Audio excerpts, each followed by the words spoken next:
Once the new season begins in a week's time, all eyes will be on Fabio Quartararo and his title defense. Despite his Yamaha M1's perceived shortcomings, Fabio has stated that he isn't under pressure.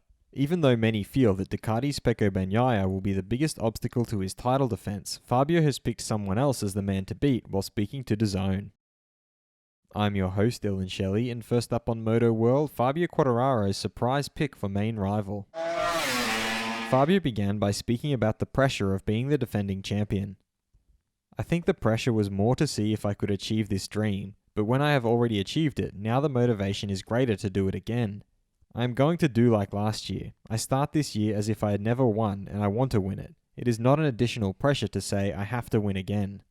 He then reiterated Yamaha's main area of concern. Basically the same as last year, more top speed. We're working on an aerodynamics thing right now, but top speed is something we need.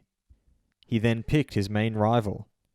Marc Marquez has been the reference for the last 10 to 15 years, so I think it is something special to fight with Marc.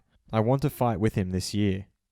He signed off by clarifying that this choice isn't about proving anything. I don't have to prove anything to anyone, but the pleasure of fighting with Marc is different from any other rider. When you fight with him, you see something else. You see more than a rider. You see a guy who has been a 6-time MotoGP champion, and beating him is something else. Fast feed. LCR Honda's Alex Marquez has explained that at the beginning of 2021, the 4 riders lost their way, somehow, by Marc Marquez not being in 2020. When Marc was already better and managed to understand the bike more, and we began to change things. When things don't go well, you learn. You learned more things. It wasn't a wasted year, but one that adds to the future. Repsol Honda's Pol Espargaro added that this change of concept shows the muscle that Honda has. Building a bike completely from scratch that is so fast in pre-season is something that leaves me speechless. I feel privileged to be where I am. Ducati's Pecco Bagnaia has revealed that he had a lot of things to do during the test. This is because when Ducati innovates, they do it in a meaningful way. It was a test like the ones we've been doing for a few years, working hard, although lately it seems like we have to put up a good lap time to show the journalists. Dorna CEO Carmelo Espeleta has confirmed that they did a lot of evaluations during the Mandalika test. These weren't just important tests for the riders and bikes, but also for the circuit itself. We spoke with the Indonesian government and took the decision to resurface the track.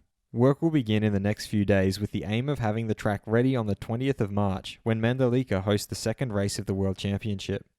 Former MotoGP rider Danilo Petrucci has confessed that he was tired of the constant pressure you face in MotoGP. I no longer had the feeling of having fun riding motorcycles.